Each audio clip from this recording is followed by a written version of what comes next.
കാര്യങ്ങൾ നിങ്ങൾക്കുണ്ടാവുന്നുണ്ടോ? പല രോഗികളോടും ഡോക്ടർമാർ പറയാറ് കൃത്യമായിട്ട് സമയത്ത് ഉറങ്ങുകയും കൃത്യമായിട്ടുള്ള ദിനചര്യകൾ പാലിക്കുകയും ചെയ്തു കഴിഞ്ഞാൽ മൈഗ്രെയിൻ ഒരു പരിധിവരെ കൺട്രോൾ ചെയ്യാമെന്നുള്ളതാണ്.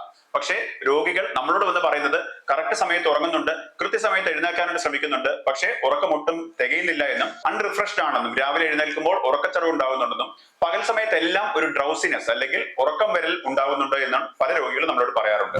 മൈഗ്രെയിൻ രോഗികൾക്ക് പൊതുവെ രണ്ട് കാറ്റഗറിയിലാണ് ഉറക്കം റിലേറ്റഡ് ആയിട്ട് പ്രശ്നങ്ങൾ ഉണ്ടാവാറ്. ഒന്നാമതായിട്ട് പല ആളുകൾക്കും ഉറക്കം ഇല്ല എന്നുള്ള അവസ്ഥയാണ്. അതായത് വേദന കാരണം ഉറങ്ങാൻ സാധിക്കുന്നില്ല, അതല്ലെങ്കിൽ വേദനിച്ചുകൊണ്ട് വെളുപ്പിനെല്ലാം എഴുന്നേൽക്കുന്നു, രാത്രിയിൽ കുറച്ചു നേരം ഫസ്റ്റ് സ്ലീപ്പ് കഴിഞ്ഞ് ഉടനെ തന്നെ സ്വപ്നങ്ങൾ കാണുകയും അതെല്ലാം ഒരു വേദനയുമായിട്ട് പെട്ടെന്ന് ഞെട്ടി ഉണരേണ്ടി വരുന്ന അവസ്ഥയുമെല്ലാം സാധാരണ കാണാറുണ്ട്. മറ്റൊരു കാറ്റഗറി എന്ന് പറയുന്നത് ഉറക്കം കൂടിയ അവസ്ഥയാണ്.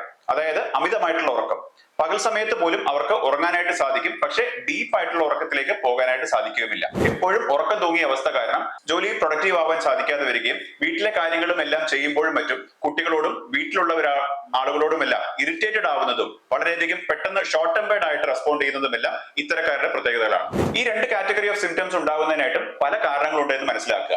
ചില ആളുകൾക്ക് അവരുടെ മൈഗ്രെയിൻ തലവേദനയോടൊപ്പം തന്നെ ഇത്തരം ലക്ഷണങ്ങൾ കാണാറുണ്ട്. ചില ആളുകൾക്കാവട്ടെ അവർ കഴിക്കുന്ന മരുന്നുകളുടെ സൈഡ് എഫക്ട് എന്നുള്ള രീതിയിൽ ഒരുപക്ഷെ സെഡേഷനുള്ള മരുന്നുകൾ കഴിക്കുന്നുണ്ടാവാം, പെയിൻ കില്ലറിലുള്ള സ്വാഭാവികമായിട്ടുള്ള സെഡേഷൻ കാരണമുള്ള ഉറക്കത്തിനുള്ള ഇറഗുലാരിറ്റീസ് ഉണ്ടാവുന്നുണ്ടാവാം. മൂന്നാമതായിട്ട് അവരുടെ മാനസികമായിട്ടുള്ള സ്ട്രെസ്സും മറ്റ് ചിന്തകളും കാരണം, അതല്ലെങ്കിൽ ഈ രോഗം മാറുന്നില്ലല്ലോ എന്ന ചിന്ത കാരണം തന്നെ ഉറക്കത്തിലുള്ള ഡിസ്റ്റർബൻസും മറ്റും ഉണ്ടാവുന്നതായിട്ട് കാണാറുണ്ട്. ഇതിനെല്ലാം പുറമെ മൈഗ്രെയിൻ അല്ലാത്ത കാരണങ്ങൾ കൊണ്ടും പല ആളുകൾക്കും ഉറക്കം നഷ്ടപ്പെടുന്നതായിട്ടോ അല്ലെങ്കിൽ ഉറക്കക്കൂടുതൽ വരുന്നതായിട്ടോ കാണുന്നുണ്ട്. പക്ഷേ ഇതെല്ലാം കൃത്യമായിട്ട് അറിയണമെങ്കിൽ കേസ് വളരെ വിശദമായിട്ട് പഠിക്കുകയും ഒരു പ്രോപ്പർ ഡയഗ്നോസിസിലേക്ക് ക്രൈറ്റീരിയ ബേസ്ഡ് ആയിട്ടുള്ള കേസ് ടേക്കിംഗ് ആസ്പദമാക്കിയുള്ള ഒരു പ്രോപ്പർ ഡയഗ്നോസിസിലേക്ക് വരേണ്ടതായിട്ടുണ്ട്. കേവലം ഒരു 5 മിനിറ്റ് കൊണ്ടുള്ള ഒരു കൺസൾട്ടേഷൻ കൊണ്ടോ ഒരു 10 മിനിറ്റ് ഒരു ഡോക്ടറെ കാണിച്ചു എന്നോ MRI എടുത്തുകൊണ്ടോ പറഞ്ഞതുകൊണ്ട് മാത്രം നിങ്ങളുടെ തലവേദന മൈഗ്രെയിൻ എന്ന് ഉറച്ചു വിശ്വസിക്കാനായിട്ട് വരട്ടെ.